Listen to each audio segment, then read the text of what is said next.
मोदी सरकार केजरीवाल के पीछे बहुत दिनों से पड़ी हुई थी और ऐसा समय आया भी कि उन्होंने आखिरकार संसद में, लोकसभा में अध्यादेश बिल को ला ही दिया। तो अब यह चर्चा का विषय हो गया कि अध्यादेश लाया तो लाया क्यों गया है।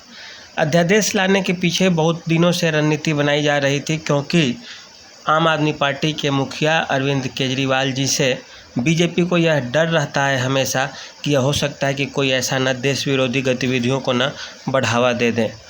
जैसा कि आप लोगों को पता होगा कि बहुत दिनों से दिल्ली के मंत्री केजरीवाल, मुख्यमंत्री जिसका, कभी एलजी से नहीं बनता तो कभी हरियाणा की सरकार के मुख्यमंत्री से नहीं बनता तो कभी इनका पहले पंजाब के मुख्यमंत्री से नहीं बनता था, और अब तो ये भी हो गया कि उत्तराखंड के मुख्यमंत्री और हिमाचल के मुख्यमंत्री पर भी आरोप प्रत्यारोप हमेशा लगाते रहते हैं।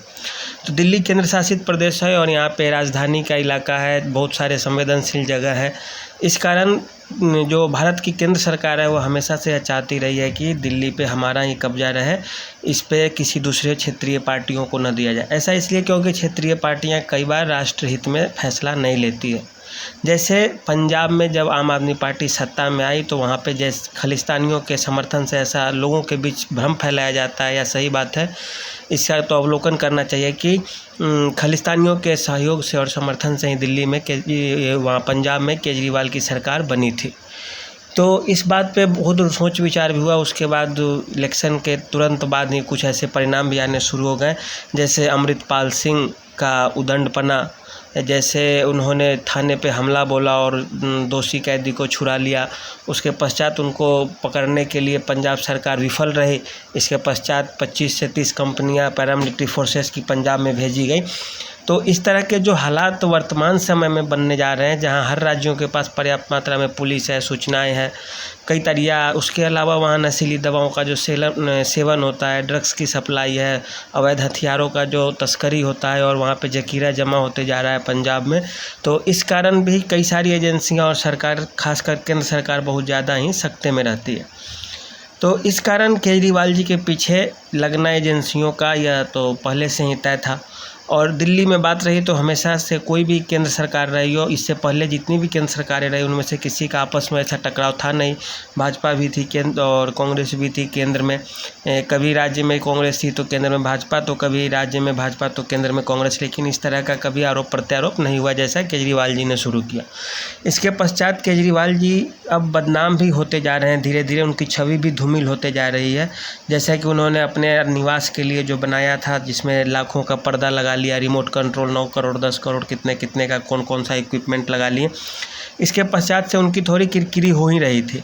इसी बीच सुप्रीम कोर्ट जो कुछ दिन पहले फैसला सुनाए, उसके बाद जैसे ही सुप्रीम कोर्ट इसके विरोध में सुनाई थी सरकार के अध्यादेश के खिलाफ, उसके तुरंत बाद इन्होंने वहाँ के सेक्रेटरी का दिल्ली सरकार के ट्रांसफ़र कर दिया। इसके पश्चात और मामला तूल पकड़ा, इसे केंद्र सरकार अपने ईगो पर ले ली और फिर तुरंत उसके खिलाफ अध्यादेश ला दी और आज बिल भी पेश हो गया, जिसके बाद बहुत सारा हंगामा भी हुआ। सबसे ज़्यादा चेहरे पर तनाव दिखाया आम आदमी पार्टी के सांसद संजय सिंह के चेहरे पे, जो आप कई सारे न्यूज़ चैनल्स में देख सकते हैं। लेकिन सरकार का इरादा साफ है कि हम इसे लाकर रहेंगे और हमें ऐसा करना है तो ऐसा ही हम करेंगे। तो सरकार इस पे पीछे कदम तो हटाने वाली नहीं और दिल्ली को वे अधिकार मिलेंगे भी नहीं। और सबसे बड़ी बात है कि दिल्ली केंद्र शासित प्रदेश है, अर्थात केंद्र द्वारा शासन यहाँ पे होता है एलजी के माध्यम से। यहाँ पे कैबिनेट भी छोटा है, 7 मंत्री ही बन सकते हैं। तो बहुत सारे ऐसे अधिकार हैं जो राज्यों को मिले नहीं है, लेकिन फिर भी इस पे हंगामा किया जा रहा है। लेकिन सरकार के सहयोग के लिए जो मंत्रिमंडल है उसके लिए भी कानून या उसकी कैसी व्यवस्था होगी, इसका भी अधिकार तो आखिर केंद्र सरकार का ही है। तो यह अध्यादेश आया, इसमें कोई ये नहीं है बहुत बड़ा कि क्यों आ गया, कैसे आ गया, तो वो तो आना ही था बहुत दिनों से। और इसी के बहाने केजरीवाल जी जो अभी कांग्रेस पार्टी से मिलने जा रहे हैं या इंडिया समीकरण में शामिल हुए हैं, तो इस कारण वे और निशाने पे चढ़ते चले जा रहे हैं। इससे पहले वे तीसरे फ्रंट पे थे तो उनको थोड़ा आसानी भी हो रही थी, इधर से सहयोग भी मिलता। अब तो भाजपा की तरफ से थोड़ा भी इनको सहयोग नहीं मिलेगा और उन्हें काफ़ी परेशानियों का सामना भी करना पड़ सकता है इस कारण। तो यही रही इसकी रणनीति और भारतीय जनता पार्टी तो अध्यादेश लाकर ही रही है, मतलब रहेगी, ला ही दी है। राज्यसभा में पास होगा और बिल भी बन जाएगा बहुत जल्दी और ये अधिकार दिल्ली सरकार के पास रहेंगे नहीं, थे भी नहीं, रहेंगे भी नहीं आगे चलकर। और इस तरह से एक तरह से उन पे अंकुश भी लगेगा, दिल्ली की राज्य पर से जो इनकम के जो अलग अलग सोर्स हैं उस पर थोड़ा शिकंजा भी कसा जा सकेगा। तो यही है कुल मिलाकर, और देखते हैं फिर आगे जैसे होगा, इससे जुड़ी सूचनाएँ हम आपको देंगे।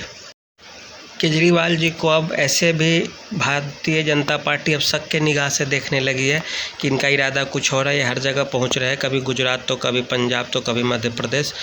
पहले ये तीसरा फ्रंट के रूप में थे और अब इंडिया में चूँकि शामिल हो रहे हैं, इस कारण इनसे तो अब सीधा टकराव होगा ही होगा और बहुत सारे मुद्दों पे होगा। और दिल्ली खास करके केंद्र शासित प्रदेश है, इस नाते इसे बार बार घेरने की कोशिश होगी। दिल्ली ही नहीं, पंजाब में भी अब विरोध काफ़ी तेज होगा। तो देखते रहिए आप लोग, जैसे जैसे क्या क्या होता है हम लोग अपडेट करते रहेंगे। थैंक्स।